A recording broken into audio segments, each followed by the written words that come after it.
I was asking, do you think the business of videos and visual content, can that ever be productized? What's Kulfi's mission statement at the moment? When I quit my job, I made a promise to myself that I'm going to make sure that I wake up every morning feeling excited and happy to do what I want to do. Supari, Kulfi, ho kya rahe? Like what's happening? Who thinks of these names, and is there like a more strategic reason behind it that I'm not able to think of? Calm down before you stress up the groove. The energy a little different when the blessings accrue. Hey, who you talking to? Just know I ain't no regular fool. Could be anything in the world, but I can never be you because I stand tall like I'm on my tiptoes, baby. You think a little. I think बहुत time बाद मैं एक podcast के लिए इतना ज़्यादा excited हूँ. Today on the podcast we interviewed Advait Gupt. He's the co-founder and CEO of Kulfi Collective. Kulfi is, oh my god, one of my major inspirations in the entire agency and production house business. All of us at Owl Media look up to their content. They are such amazing bunch of folks, and they've scaled to an almost 110 member team in such a short time, producing some of the best content in the industry. अगर तुम freelance film maker हो, film making करना चाहते हो, या फिर film making की industry में कुछ भी पसंद है ना भाई, ये सीख लो. बहुत कमाल के entrepreneurship lessons हैं, बहुत कमाल के content lessons हैं, and I had a lot of fun interviewing Advait. I hope you like the conversation. Hi Advait, welcome to the CNTC Show. How are you doing? I'm doing very well. Thanks for having me here, Ayush. This is a very nice space. कहाँ पे बैठे अभी? Like what's the space behind you? This is our office space. We moved into this place, interestingly, on the 15th of March, 2020. Wow. 5 days later, we were told that we may not be able to move into this office space, or maybe not need an office space at all. So this was, it was quite an interesting journey. But fortunately, 6 months later, life worked out well, and we were able to sort of start operating from here. But honestly speaking, this is literally, I think, the first real week I've been coming to work more regularly. So yeah. Really? So it's been about a year and a half. Is the team working remotely, or is it still like, are we back to the good old days of people working from the office? So predominantly people are working remotely. I think about 20%, 25% of the office or the entire sort of organization is coming into work at any given point in time. But I think for most part we're still operating remotely, and I think we're enjoying it also. But we are finding some version of a middle ground. So the idea is to maybe spend 1 to 2 days a week in office, while also respecting the fact that some people will obviously not have Bombay as base. So for them, we'll probably try and reduce the frequency. But the idea is that maybe cultivate some form of a hybrid structure where people have their own remote spaces to be able to operate and be productive independently, but at the same time, cultivate some form of team culture and collaboration, and enable some version of creativity in being in person. So yeah, not only this version of interaction and socialization, but also seeing people in person. Interesting. You used creativity a lot of times, and when I went through your career trajectory, it started from a very fairly non-creative space. I mean, I think now the definitions of being a creative is changing, but then you started with finance. What was this journey of moving from finance to now running like a multiple content studios and agencies and whatnot? Like, how was this journey like? मुझे एकदम शुरू से जानना है, एकदम starting point से. Okay.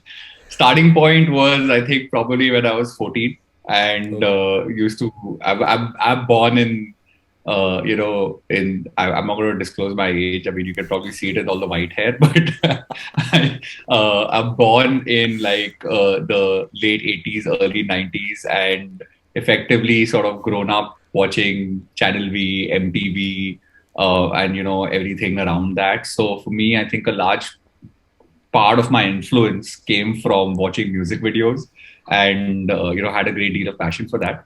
But ever since I was 14, I always thought that finance was my calling, maybe driven again by the media only. So Wolf of Wall Street and, Wall Street and Pursuit of Happiness and all these kind of films said, investment banking is the dream.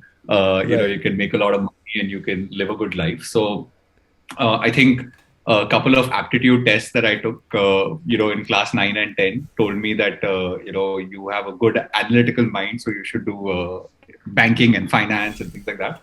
So pursued that, studied finance in college, did something called a CFA, or at least some part of it, and then joined a investment bank in 2008. This is also, interestingly, a time when the world was going through the biggest financial meltdown it had gone through in 100 years. So it was a very funny time to be starting a career in finance.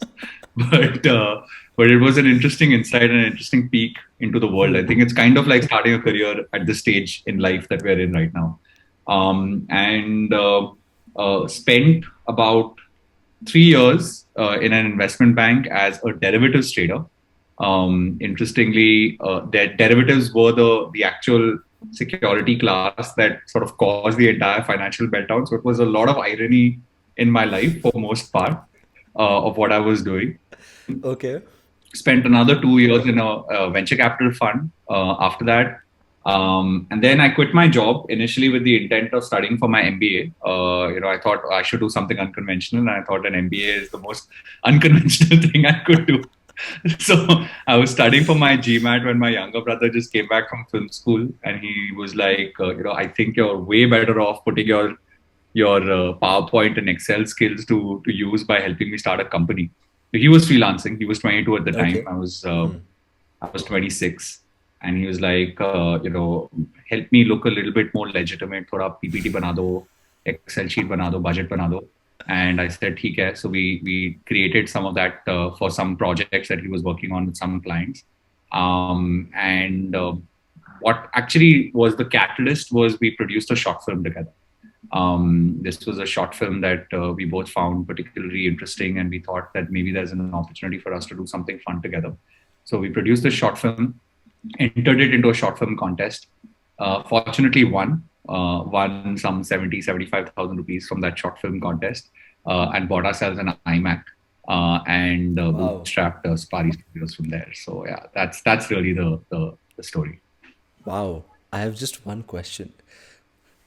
So many movies I've watched where people throw this term investment banker. Please break this term down. What does it mean in practice? What do you do in an office? What is an investment banker doing? Like, are they just minting money? How is that money being minted? I really want to know.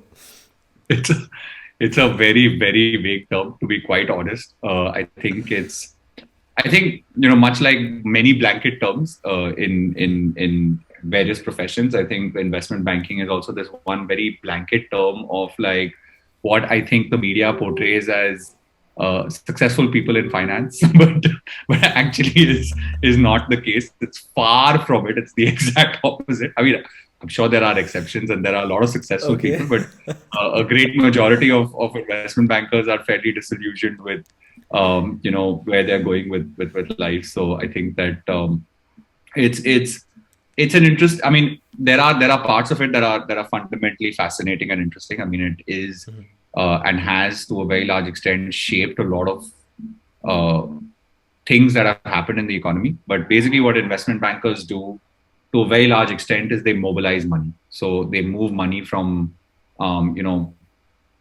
from one area of value creation or wealth creation to other areas of wealth creation, and that's basically to a large extent what investment bankers do. There's a very wide range of functions and disciplines within investment banking. There is the typical traditional form of investment banking, which is called mergers and acquisitions, where you buy and sell companies. There is investment management, where you actually sort of invest on behalf of wealthy, rich people.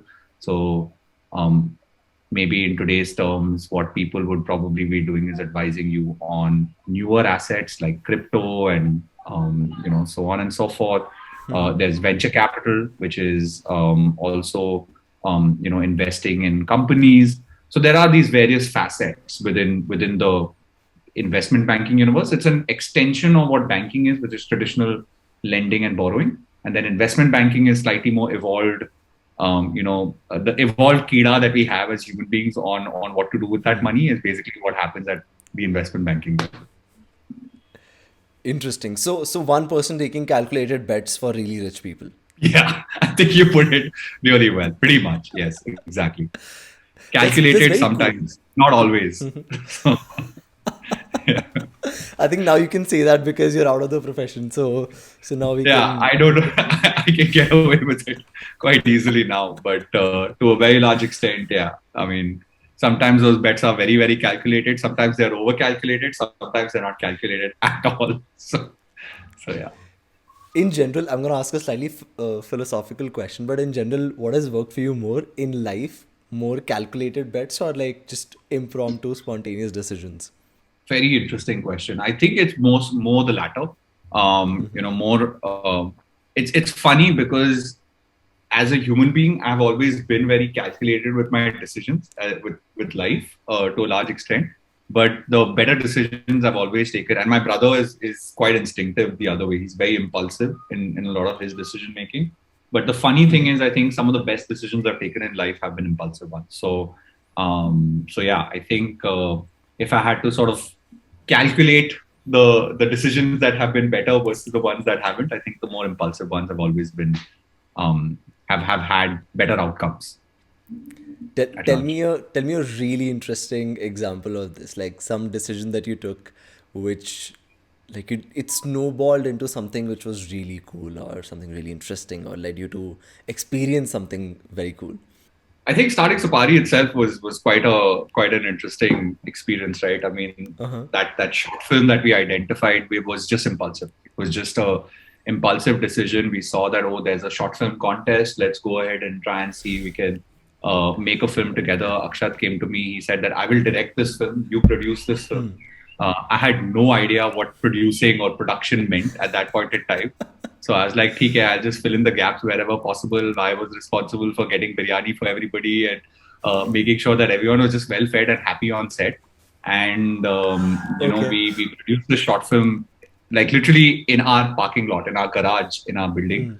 And we managed to convince some very, very talented actors to come and act in the short film. So it was a lot of like general jugaad that we pulled off through the process. But that impulsive decision of making that short film is basically what helped me realize that, okay, fine, this is something that I could actually do because we won that. So it validated the fact that, okay, fine, this is actually something that we have some capability in. And then that led to like eventually actually starting Supari Studios. So yeah, I mean, just the name also was a very impulsive decision. So lots of series of impulsive decisions that have led us to this point so far. In my very short experience of producing for rather bigger companies, I feel production is just that, which is making sure everybody is happy, and your clients, your director, your DOP, and everybody on the set, and yeah, just making sure everybody is well fed. I feel if these two things are happening, it always leads to a great film. That and I feel just general anger management and people management. I think these two things, and the latter is something which I feel is easier said than done. Is it something that you also face that, okay, this is, and especially the corporate nature of your earlier part of the journey, did that help being, because people in the industry, in the creative industry, they are, as you said, more impulsive in nature. They don't have a lot of filters, while a corporate culture would have a lot of filters. So when you're producing or when you're dealing with now like a really big team, how big is the team now? We're 110 people now. Wow. So almost, okay, 110 people. So do you think that part of your life helps you now in filling in these gaps? Absolutely. I think, like I said, right, like when from the time I was 14, I always wanted to be in finance. When I turned 21, I got into what I thought would be my dream job. And from like the age of 21 to 26, for 5 years, I always felt very unhappy with myself. And I wasn't sure what was the cause of that unhappiness, right? And I think that when I quit my job, I made a promise to myself that I'm going to make sure that I wake up every morning feeling excited and happy to do what I want to do. And I want to make sure that I can translate that level of happiness to everyone that we work with or work for, right? Within whatever ecosystem we try and build for ourselves. And And yeah, I think that's been like a promise that we still keep today. We are in a business of managing, expectations. We are in a business of managing human beings, and human beings inherently have, needs, and one of those needs is happiness. So it's very, very important to us to keep people happy, whether they're your, employees, or they're creative collaborators, or they are your clients, or anyone else. I think you are in the business of keeping people happy, and it is pretty much central to our strategy as an organization. You have to be able to wake up every morning and excited to come and do what you are seeking to do. I think when I read a name like Kulfi, I'm bound to be happier after going through that. I am intrigued by the names Keeda, Supari, Kulfi. Ho kya rahe? Like what's happening? Who thinks of these names? And is there like a more strategic reason behind it that I'm not able to think of? I mean, I don't know. It's again one of those impulsive decisions, probably. Maybe like, 10 years from now, I'll be able to come back and tell you, yes, it was very strategic. But at this point in time, it's mostly very, very impulsive. It's probably what we feel like. I think most of our names, Supari Studios Supari Studios, Post Office, and Keeda, are all actually verbs. They're all things that are a definition of what we do. Supari is because we're in the business of shooting people, so we take Supari to shoot people. Post Office is because we're in the business of post production, and Keeda is because most of our Keeda tends to happen over there. So these have like double meanings to all the work we do. Kulfi, on the other hand, is not something that's an action or a verb. It's actually a feeling. It's representative of that happiness that I was telling you about, right? So if you literally say the word kulfi, you smile, right? So it's like saying, you don't say cheese, you say kulfi. So we believe that since we are in a space that wants to make people happy, we think that our stories make you smile, and that's why we're called Kulfi Collective. Wow. Supari is damn cool. Now it suddenly starts to make so much sense. Why did I not think of this? This is the most Bombay thing you ever did in Bombay. I think to name a company Supari, but that's very cool. You know, one thing which really fascinated me, and I've been meaning to ask you this, is that when I was going through your profile, I saw that you did an entrepreneurial course, an entrepreneurship course in from 2018 to 2019. Yeah. This is when your companies are already blooming, there's so much happening. How do you take a step back and do like a course at Stanford? So I think that this was actually one of the best decisions I took. Again, another very impulsive one. It was a WhatsApp forward that my mother sent me. So now my mother tells me to take WhatsApp forwards very seriously, because it was literally what led me to doing this particular program. It's a very interesting and uniquely designed program. So it's meant for businesses that have sort of reached a certain stage and scale in life and are looking for, their next phase of growth and their next journey in terms of how do they want to transform and scale. So when I read the material, I found it particularly interesting. I thought we were at that stage where we had built out a couple of businesses, but had no formal training on how to really run a business. So we were basically winging it for most part. And what we needed was some sort of semblance, and if nothing else, just some sort of benchmarking, right, to understand whether what we were doing was right or wrong, right, or at least in some sense moving in the right direction. So I think that it started off as a WhatsApp forward into an application and a bunch of interviews, and then eventually getting selected for the program. Which was an amazing experience. I think that it really sort of gave us a lot of perspective and clarity around how we should look at business like ours, and how should we capitalize on what our strengths are, and then be able to sort of work on our challenges and our weaknesses. So yeah, I think it was a great decision. And at any point in time in an entrepreneurial journey, if you do get an opportunity to step back for a moment and try out something different, I would highly recommend that, because it's great in terms of the amount of value you can bring back to your business. It's tremendous. Interesting. Was it a distance learning program, or did you have to actually be there? So it was. So we didn't have to go to Stanford, the campus in Stanford, but we had to go to Chennai. So they have a a tie-up with the Infosys campus in Chennai, and they would fly down professors from Stanford to Chennai, and they would have these immersion weeks. So once every quarter, you would go down. All the cohort or people from the cohort would be attending this particular immersion week. They would do this immersion week for a week, and then they would go back, and there were a bunch of workshops and other activities that happened, offline and online. Mind you, this was pre-pandemic, so life was a little different then.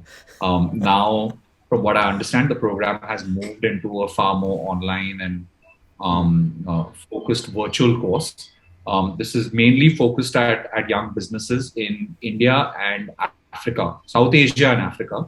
And it's an initiative that they've sort of taken from Stanford Seed, where they're effectively looking at sort of helping young companies scale and transform themselves to be able to create more opportunities for people in those economies.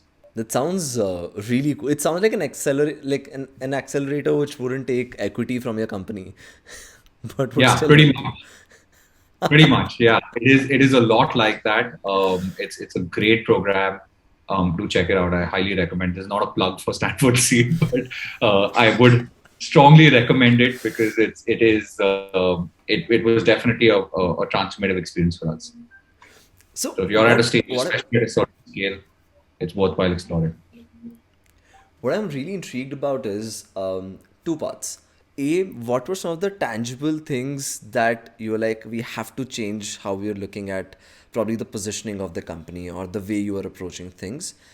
And what were the things that were validated that, okay, we didn't know that we are doing this right, but now because like a bunch of people have validated it feels right now. Tough question. So yes, I think it was a combination of factors. One, in terms of like what we needed to fix was being able to bring in some level of clarity with regards to what our mission was as an organization, right? We were doing like a whole bunch of things as people, but like how do you translate that like feeling of wanting to cultivate happiness for everyone within an organization? How do you translate that into an actual like thing, like a mission or a strategy, which you can make relevant for your people?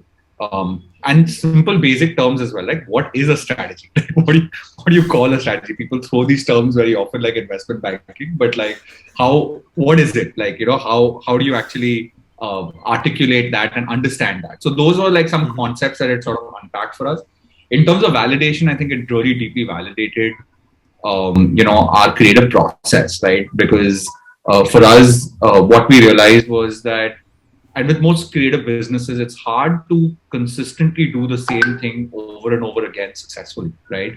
And we always believe that like we don't have like a set formula. It's not like the Coke recipe or some sort of proprietary process that we have, which is like this is our magic formula to creativity. But it really sort of validated the fact that we came from diverse skill sets and diverse backgrounds, and the celebration of that diversity is where we sort of found creativity. So I think that was one big validation to just the way in which we approached the creative process. What's Kulfi's mission statement at the moment? Kulfi's mission statement is to make the World Wide Web a better place, one incredible story at a time. So we're in the business of hopefully, I mean, we always fundamentally believe that the internet is a great place. It's an equalizer, and it's a space that allows and enables for fabulous, amazing, incredible things to happen. We believe that our power as human beings, or our superpower as human beings, is to tell stories. And at Kulfi, we want to try and see if we can take those stories and make the world, and more specifically the World Wide Web, a better place. Interesting. Tell me one really cool thing that you saw last week. That's a tough one. I've been working so hard. I've not had the opportunity to see much. I thought I'll break This has actually the got me a hard little questions tough queue out. and be I've like, not let's ask seen something much. chill. This is a hard question. It threw me off a little bit. I'll come back to you on that. I'm sure there is something. I've been meaning to watch Succession though. And because I've had family, I've not had a chance to watch the show. But yeah, I've watched a couple of episodes of season 3, and I need to sort of finish. And I'm trying to avoid as many spoilers as possible because it's all over the internet right now. but yeah, I think that's one show that I've been meaning to watch. But yeah, I'm blanking out when you're asking me cool things in terms of something interesting. I was asking, do you think the business of videos and visual content, can that ever be productized? So to me, it's I think a yes and no answer. I think that the final outcome or the output of video is definitely something that cannot be productized because what you're fundamentally offering is something unique, and you're telling a story which is unique to that particular story. So I think that inherently may not be productized, but the process of getting there, the process of making that video, there are aspects of it which I believe can be fundamentally productized. So yeah, I think that it's parts of it that you can definitely build into some version of a product that you could scale, but the outcome of that, will obviously change every single time. So when you look at the entire Kulfi Collective, do you ever feel like you want to make a 10,000 crore company or a 500 crore company? Like when there's a choice between these two, where do you usually tend to go? So this is a question that I think we ask ourselves every day. And you want to be able to create an organization that can have a great deal of impact. Sometimes a 10,000 crore company is symbolic of that impact. Sometimes it's 500 crores. I think at the core of it, it's making sure that people are happy, people are motivated to be able to sort of deliver and create that level of impact. The financial um, outcome of that happiness, I think, sort of varies day to day. But yeah, I mean, obviously, if we can become a 10,000 crore company and still keep people very happy, why not? I mean, we'll not shy away from that.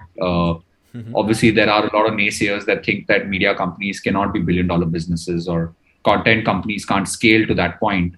We been able to scale to a certain point ourselves. I never imagined starting out of my little bedroom in Juhu to being able to sort of grow it into what we've been able to grow naturally, organically bootstrap, has happened so far. And I think that there is scope to be able to build out a billion-dollar business as well. But I think it's billion-dollar business is one part of it. I think more importantly, it is about creating an environment where people are learning, people are happy, people are excited, and are waking up every morning, coming into work and looking forward to the day. So I think that's a more critical outcome for us as a business. You come from the VC space. I think this must have come to your mind at least once that let's just go and raise some funds. If it did, why didn't you? So, I mean, I think initially in our journey, when we started off, I knew what was it like to be on the other side of the table. And I realized that I did not want to be. I think that was also one of the reasons as to why I decided to start a business was that I was 26, advising, maybe 32, 33, 40-year-old entrepreneurs on how they should be running a business. And I was like, there's something wrong about this, right? Like how do I know? I have no qualifications. So when I started the company, I wanted to roll up my sleeves and get my hands dirty, right? So Right. that was one thing. And I realized that it's important for me to avoid having to raise capital initially, which is also the reason as to why we started a services business. We were very, very conscious of the fact that, services business are very easy to start. They're tough to scale, but they're easy to start. And we felt that there's an opportunity for us to do something in digital, and that's how Supari was born. But as we grew bigger and bigger, we realized that capital is a big lever for growth, right? When you have someone who supports you with the right amount of financial might, it can allow you to be able to really disrupt things in ways that you would never imagine before. So yes, so I'm not as skeptical about capital as I used to be. And we have, explored that, but obviously there are different kinds of investors for different kinds of businesses. That's also something that I think I learned at the Stanford Seed program, right? That we aren't inherently maybe something that a traditional tech venture capital fund would look at, but could be something that other pools of capital might find, interesting and exciting. So yeah, so I would say VC maybe not, but capital, yes. What type of capital will remain to be seen in terms of how we can model it to make it useful for that capital to work for itself. Interesting. And I've also seen that acquisitions are fairly common in the agency business.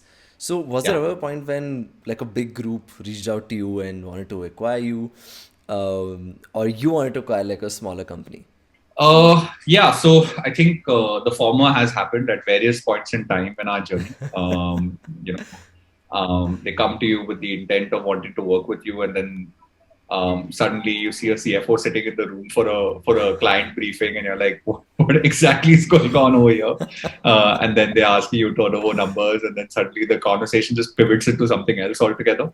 So yeah, so that's happened a couple of times, and we've been very conscious of not wanting to. It's what we're trying to do is sort of build something, and we're very passionate about that. So I think we've not found anybody who and our intention is not to sort of translate that mission into someone else's mission. We want to sort of cultivate that and grow that mission, whether it's selfish or how we see it. So an acquisition has never been on the cards for us, at least over the last 9 odd years. In terms of us acquiring people, I think it's not about acquisition as much as it has been about collaboration.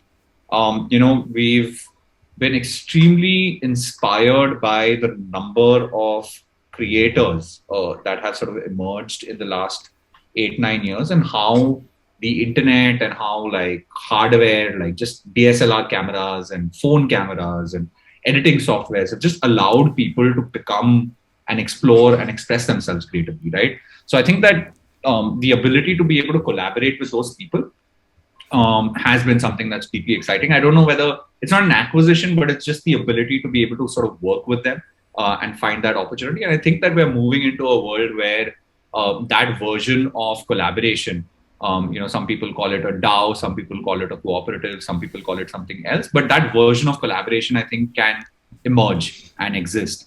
And I think that that's something that I find exciting. I don't know whether it's going to be acquisition or it's going to be collaboration, but we're existing in that version in some shape or form.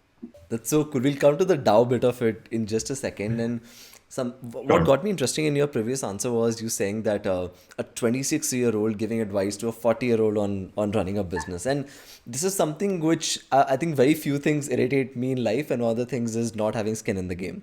And Right. today, it's like giving advice is easier, but then executing it is tough. Yeah. And what I'm now getting to see is that all agencies are inherently structured that way. That of course they do execute as well, but then they're not purely responsible for their actions. The max Correct. that they can have is one of their 20 clients will fire them. Yeah. Now I see this company which is called Spring Capital, Spring Yeah. Media or Spring Capital, something like this. I think you'll know the Big marketing capital. Yeah. Spring Marketing Capital, and I look at their value prop, which is that we will invest a piece of our own money and our own capital, which probably they have raised from someplace else, and we'll be part of the cap table and skin in the game marketing. There are two parts to this. One is, of course, the impact on the people who are working for Spring, and the other is impact on the clients. Do you think this is a model that you resonate with and it is scalable in the next 5-10 odd years? Absolutely. I definitely think that it's a very interesting model, and it's I completely agree with or resonate with the way in which they're approaching it. Obviously, it remains to be seen how it's going to play out and translate, but to a very large extent, I've met some of the founders as well of Spring Marketing, really admire the work they do and admire their business model. So I think that there is a deep amount of opportunity in a space like this, because a large portion of trying to build a market, right? Whether you're building a tech product or you're building a consumer product, is about acquiring customers, and acquiring customers is inherently marketing. So fundamentally, if you have skin in the game and if you come in as a partner that is aligned in terms of interests right from the get-go, there is immense amounts of value that you can create on both sides of the table. So in terms of at least in theory, I think that it's a great model. It does remain to be seen as to how it's going to translate over time. There have been successful models in the West as well, and hopefully, wish them the best and maybe learn from some of those models to try and see if we can even apply it in our business in some shape or form. It's very interesting. When you do, please let me know, because I would love to know how this pans out. Since I think one thing which we at Owl, since we are in a very similar line of business but very very young, is that we still don't know what our mission statement is. And Right. just 2 days ago, I was with a founder friend, and he asked me a question. Okay, what's your mission statement? And all I was telling him was operational principles and not mission statements, and it got me really worried. Like, okay, we don't have a mission statement. The only thing that remains common, throughout the company is that whatever we do, it has to be the absolute best of whatever we can do, and that has helped us push limits 95-96% of the times, right? But then this model comes up, and it's just on paper it's extremely interesting. What I want to ask is that I don't see a lot of startups I don't see a lot of agencies do what a lot of startups are doing these days, which is giving ESOPs, right? Like you go to Bangalore, you know that a new startup is buzzing. They have raised $10 million as a pre-seed, and things are just booming. And oh, you see that the early founding members have ESOPs, or even the 50th employee has ESOPs. Is Yeah. this something that you guys do at Kulfi? Do you guys give ESOPs to your team members? Because I've personally not seen this happen a lot in our services business. Yes, I haven't either, and that makes it particularly challenging when you're trying to explain it to employees or potential employees that are joining you. But to answer your question, yes, we do give out ESOPs, and we give it out to most of our several employees. So there is an eligibility criteria that you need to sort of fall into. But yes, it does. We do give it out. It is a challenge in our industry for two reasons. One is, as an industry, there's not been any benchmark, so people don't understand and know what is the true value that can be derived out of ESOPs. And the second is that there isn't a valuation validation, so to speak, that comes from around the funding. So at the end of the day, it's the founders that say, you know what, this is what I think the company is worth, and this is what your ESOPs are technically worth. And then it's just a function of whether they trust you to buy that logic or not. So I think that those are two challenges that we experience. But yeah, I mean, for us, it's not about, it's what ESOPs are symbolic of, right? And that it's symbolic of ownership, right? It's symbolic of feeling something that is your own, and experiencing the growth as the organization grows, which is something that I think is very, very important to us. We want people to benefit out of everything we do over here and share that ideology. So yeah, it goes back to just that sort of decentralized view on how we can actually create an environment where everybody is benefiting and not just a few people. It's really cool, because when so I'm a solo founder, and whenever I'm talking to the team, I go with an agenda that if we do this project well, the company grows and then we grow as individuals. And growth is, of course, two parts. One is, of course, the learning that you get from every project and every thing that you do. And then there's the Yeah. growth, which is financially also you grow. And I was like, okay, I've been saying this for a year now, but I think it's time that we start materializing it, because at the end of the day, you have to you have to mean what you're saying. And Yeah. people that I've talked to, this is the first time somebody is telling me that they're actually giving out ESOPs. So it's a very welcoming change, since I relate more to the startup culture for some reason than to the production house culture. And I feel these things could be derived from them and probably put into like our content studios and production houses as well. But that's very, very cool. No, absolutely. Completely agree with you. I also deeply, I mean, I guess it also comes from like a little bit of just my time in that world at some point in time. So those are some of those skills that I've probably taken with me. But Right. I totally agree with you. And I think that like this place is ripe for disruption, right? Like the way content has been, the way content has been produced, it's a 100-year process, right? It's happened for like literally the last 100 years, and it's really very inefficient and not really changed too much.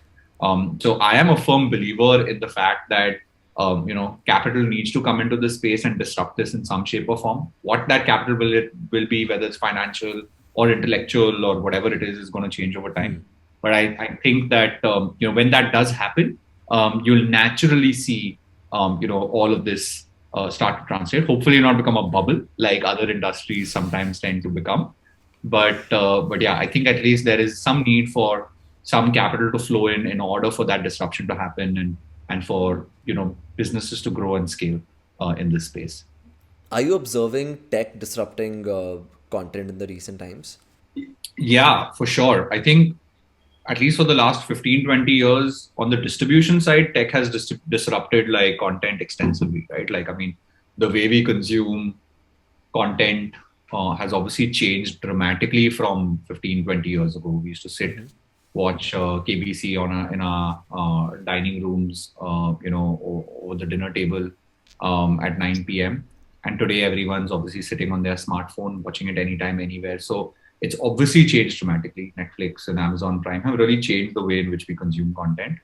I think the creation process or the production process has not yet gotten as disrupted. Obviously, there is signs of that disruption happening with like virtual production and game engines and newer emerging technologies in the space. VR is also sort of driving that. But I feel like that is still maybe a few years out before we'll really see that complete disruption happen. Like, we need the hardware equivalent of a smartphone in order for that level of disruption to happen in the VR space, for instance. The headset is still very clunky and large and not very comfortable. So we need to sort of figure out when that transition will happen. But when it does, you'll see that spike take place. But we are definitely at the brink. We're maybe between 3 to 10 years out from when that potentially will happen in the production space. I think in the way we consume it, it's changed already. We are already sort of consuming it differently. Very cool. Have you seen these companies, 90 Seconds, Wooshi, where you can produce content anywhere in the world? Do you believe in the idea inherently that this is actually possible?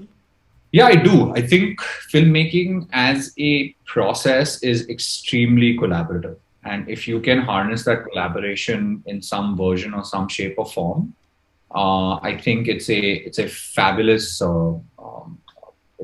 process. I don't think too many companies have been very successful at being able to adopt it. Like, I think the Wooshi or the 90 Seconds business model at scale has been most effectively executed by Netflix, in many ways. So basically, they've just done it with multiple production houses as opposed to content creator, right? So if you think about like all the shows on Netflix, for instance, they've been able to work with production houses from across the world and be able to create significant amounts of content at scale and be able to bring it out. So that model does exist, but I feel that model exists because they've been able to sort of create a foundation to be able to bring these people together. And that collaboration and that ability to collaborate at scale has been something that they've been able to figure out, which I'm not entirely sure if a lot of these marketplaces have been able to do very effectively. They've played the role of connecting a buyer with a seller, but not necessarily being able to sort of enable that collaboration effectively. So those are, I think, still challenges that need to be solved for in this space. And hopefully, with more capital, with more interest and more collaboration entering the space, it will naturally sort of get disrupted. I mean, there are tools already. I think there are tools like Runway ML. I don't know if you've used it, but Runway ML is using AI in very interesting ways to be able to sort of build out editing tools. So stuff like that, I think, is where collaboration will exist in a much, much bigger way in the next few years. I never thought of Netflix as one of the companies when I was thinking of 90 Seconds and Wooshi. And now I'm just in a completely different mode. I was like, oh my, like it's a new passage that you opened for me in this conversations. So, wow. I think a lot of really unique things that I've learned in this conversation. And without taking much of your time, I just want to wrap this up with one question. I recently got to know that you are also Forbes 30 under 30, which is quite insane. I want to know the real life implications of becoming a celebrity. Do you get a free muffin at Starbucks? It is in no way or shape being a celebrity. It was to be very honest, an absolute fluke. I mean, my first cousin, who's a stand-up comedian, nominated us in 2016. Okay. I was 29, so I just about like scraped through the list. He nominated us. We got called, and couple of interviews happened, and we got selected. It happened very, very quickly, and we had absolutely no idea the implications of what it would be. I think it was more a validation of the fact that this big organization, media organization, has sort of validated you as a young entrepreneur that's doing something meaningful in your space, right? So I think it was like one of those like pat on your backs, which made at least. I mean, it made us happy, but I think what it did is it made our mom very proud more than anything else. So yeah, mom, aunties, Worth it. uncles were like, yeah, thumbs up, beta, you're doing Thumbs something well. So, so I think that was what it did. But yeah, I think apart from that, you got to continue to keep your head down, do the good work, and let the good work come to you. So yeah, I think that's basically the goal on a day to day. Such a cool conversation. I'm just noticing that we've been talking for an hour and it doesn't feel like an hour to me Yeah, actually, it was at it all. was a great conversation. So I've been asking a lot of questions. I think we can end the conversation with you asking me one question.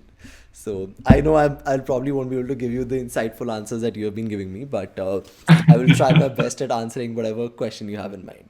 What got you into this? I mean, obviously bits and like you see like the whole tech world and the billion-dollar valuations and those fancy opportunities. What led you to sort of pursuing this passion? I know you've been creating for a while, but how do you come to this notoriously difficult business model?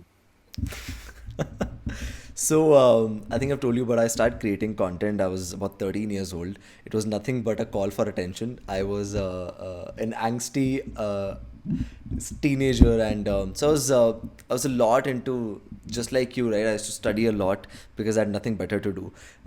Very little friends. I had no sports, so I ended up spending a lot of time on the internet. And back Got then, it. videos weren't called content; it was just videos. Um, Yeah. so people were making a lot of videos, and I was like, camera to mere paas bhi, I have a webcam. Why can't I make videos? And I was learning guitar at the time, and my teenager mind was working in this way that if I make videos and if I have a guitar, that's the best shot I have at getting all the female attention that I can in school. So I got my guitar and I got a webcam, and I actually want to make tech reviews because I was really interested in technology. Like you'll see me as a kid, I was just buying the latest things and making money from somewhere and investing into games and tech. And Nice. I had just gotten into two classes of guitar. मैंने guitar उठाया, started playing. I didn't know how to play guitar, but I was teaching people how to play this tune, and I couldn't play that tune myself. So imagine an idiot kid in boxers trying to play guitar. And so I just uploaded that video, slept. 2 days later, it had 10,000 views. 3 days later, it has 25,000 Wow. views. And I'm like, this is amazing. But it blew like anything, but it blew for all the wrong reasons because it had about 20 likes and some thousand dislikes. So people were ranting and hating, and I became Oh like a man. like a meme in a when memes didn't exist. Like today, like in college, people told me if you would have made this video today, Carrie Minati would have picked it up and roasted you like crazy, or some roaster on the web would have just. And I just made that video private. But I'll tell you what, as a kid, I've been born and brought up in Rohtak, and it's a very small town. Um, Yeah. in a town like that, when you don't have that exposure, I used to be very jealous of kids from Delhi, Bombay. Used to be so confident in their Right. element. I didn't have an identity, but internet gave me that identity, and the power that I harnessed from that. I started putting it into learning skills like video production, website development, SEO. Learned anything and everything that I could possibly learn from a computer. Then went on to did this for about 3 years. We had a team of 5 people. We had a blog called Technicia Studios. It was doing really well. So we were earning about 20-30,000 as kids, and that was amazing. Then I stopped for 11th and 12th, got into bits since it was really hard to get into bits. Once I was in bits, I started freelancing. So somebody in Bombay called me and they were like, "We want to shoot. Can you shoot content for us?" So I used to be a writer, editor, cinema director, everything. Like I was just, "Jo bhi mil jayega, I'll just do anything." All of it. So Yeah. I then went on to travel a bunch of countries with brands like Cox and Kings, Thomas Cook, GoPro. One of the clips that we shot even featured in the GoPro launch video. So these are some key moments in our lives Wow. where I was deep into cinemat and I was deep into, just the entire filmmaking culture. And then I wanted to become a great director. So this was about 4 years ago. I could never break into that world. I tried a lot, but I could not do that. So I was like, chuck it, I'm just gonna continue my freelance, which I did till 2019. Started my first company. Actually, technically, my second company called Motion Trooper. It failed because of the pandemics. That company was primarily focused that we'll just create travel content and nothing else. And now you can guess why it failed, because thanks to Code Baba, it just. But I think failing, like that company failing, gave me a very big sort of message that you think you know how to run a business, but you don't. So I used to think that running a business is easy, right? Like I've seen Suits. I can do this. I just need to wear fancy clothes and walk like I mean it, and I can run a business. So I combined all these learnings of a freelancer, of me being a creative, of me loving tech and being passionate about content, pulled them all in and started out. It's nothing but a cold email that we wrote to Ankur Variku, and I just wrote him an email ki, love your content, but I think the quality is let's help you. And now that I think of it, that was like a borderline offensive email. But then he replied to us in like 6 hours later, and he's like, forget that. I have something much bigger for you. And we ended up producing 18 hours of his courses, every single course Wow. that's there on his website. And so I was alone at this point, and I was trying to like arrange for a team. Ki, hey, do you know another cinemat in Delhi, or do you know this? So that happened, and then I think that one project gave me enough validation, and I had the passion, I had the ingredient, but I just needed some validation. So Right. like, cool, that's it. And since then we have just been doubling down on everything, whether it's creativity. Now we are almost 20 people working, and Amazing, man. that's That's what's got me amazing. started. Amazing. And that's, by the way, your mission statement, huh? Like finding your identity on the internet. Like I think you have your mission. You should just now figure out how you articulate it. But yeah. Oh man, that's actually Um, really cool.